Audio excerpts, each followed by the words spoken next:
Everybody, welcome back to Blogs for Beginners. This week we got the White Queen. For those of you that don't remember, the devs release a blog once a week on Friday afternoons highlighting some of the stuff that's coming up in the game in the next week or so. And so something that they're introducing is Emma Frost. She is the newest character that is coming to the game, and she looks really cool. It sounds like she's going to, for now, be the 5th member of Marauders. We don't know if that'll stick around, but that's something that they definitely have needed. So excited about that. But I think anytime you introduce a character with low cooldowns and speed bar manipulation and high stats, there's a chance that it could be a potential meta breaker. So we'll see what happens with her. There's definitely a lot of hype around her being useful outside of just war defense. So potentially could be useful for new people. We don't know how she'll be unlocked yet. She is a 100 shard unlock, so she could be a blitz or she could be some sort of milestone release. So we'll have to see what happens there. Congrats to OMG for getting his video featured on their blog, so definitely check that out, or some of the other content creators we have on our Discord if you want to see some of their videos. This is the part that I'm probably most hype about, this roadmap preview. So it's a blog of a blog, an announcement of an announcement, which can be kind of funny, but it looks like we are going to get a pretty cool blog on Tuesday of next week. I wanted to jump over to the blog that they did at the beginning of the year and just kind of give you an idea of what to expect for this one. So here was the early 2020 update, and this was kind of their roadmap for the whole year, or at least the first half of the year. They talked about characters being more farmable, new campaigns coming, changes to the red star system, reducing low quality time, ISO 8, the raid difficulty selector, updates to U7, contactless, and PvP. So as you can see here, it's mostly just kind of high level things. There's not too many details. Some of it has dates of when to expect things, like maybe like, expect this in this month, or just, we're gonna make some changes to this overall system. Two things that I'm kind of expecting a little bit on is this low quality time thing. That's going to be always something that players are wanting more information on, so it wouldn't surprise me if you heard some changes to Blitz or something like that.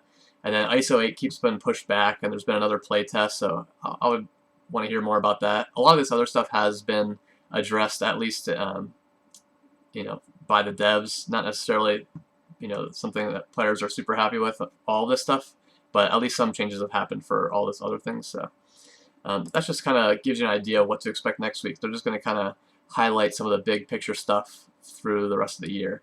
So maybe they'll talk about some upcoming legendaries or the ISO 8 campaign and when that might drop. Yeah, it's tough to say exactly what we'll see there, but it sounds like there'll be some changes to some modes, maybe new missions. There could be new challenges, or there could be new things for the heroes, villains, cosmic, mystic campaigns, that kind of stuff. So we'll see what happens. It's not going to be probably too much detailed information, maybe a little bit of detailed information, mostly going to be high level, but that'll probably affect all of us. So that'll be very exciting. I'm really hyped about that blog coming next week. Then we got this hot streak event. This one's pretty cool. We're going to get free silver and gold promo credits, which is just awesome. All you got to do is log in for the first part.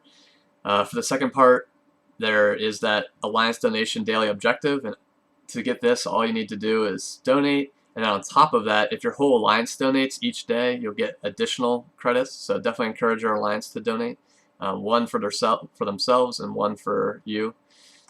It looks like the Elite Store refresh will be capped at 100 power cores. I highly recommend not doing this. I would not recommend refreshing the store ever. Just be patient and wait for the characters that you need. I think it's pretty crazy. And as usual, there'll be some sort of offers. So we'll see if there's any good offers coming out there. And as expected, Magneto is the next legendary coming. So early congratulations to anyone that's going to get him. He is definitely an awesome legendary. He has a ton of value towards the end game in Arena. He can be used for Dark Dimension 2. If you get him 6-star, he can be used for Dark Dimension 1. So he has some pretty cool stuff. He has a really cool kit. Brotherhood 2.0 is awesome in War. If you don't have Toad and Blob yet, you can go get them pretty easily now. If you have all the Brotherhood 1.0, they're still pretty good in war. So definitely a really cool legendary. A lot of flexibility with Magneto, and kind of mixing in with some of the Marauders, they can do raids pretty well too. So definitely very exciting about that. We got 2 blitzes coming up. One is Toad, who everyone voted on, and he won. Toad is going to be awesome for new players. He can be used for the Magneto unlock, and all that stuff I just talked about applies to him as well. He has a lot of flexibility. He's got a really cool kit, and definitely worth going hard if you are in your beginner blitz and can get a lot of shards for him. And then we have the second portion of X-23. Since she is a 2-star unlock, it's unlikely that she will have ranked rewards contain her shards. So it'll probably just be milestones only. So for most new players that can't get high scores, it's probably not worth blitzing super hard for her, because you're not going to be able to get shards unless you get a very high reward, ranked reward tier. But double check me when the event comes out, and we can see. Typically only 3-star unlocks have ranked rewards that have shards in them. So, but we should definitely look at that when that event starts. And then this is a cool ×2 event, especially now that Ghost Rider's added. I think a lot of people that have his node unlocked could be farming him, so that's cool. But then on top of that, if you're farming defenders at all, or farming them for Dark Dimension 1 or anything like that, definitely take advantage of this event. Make sure you take advantage of it twice, once at night when the event starts and once the next day. So definitely a decent event, and some people here that you might already be farming. So that's all we got this week. Keep an eye out. We'll do a blog. I guess we'll do 2 of these videos next week. One for the roadmap on Tuesday, and then one again on Friday. So keep a lookout for those, and let me know if you have any questions. Thanks, everybody.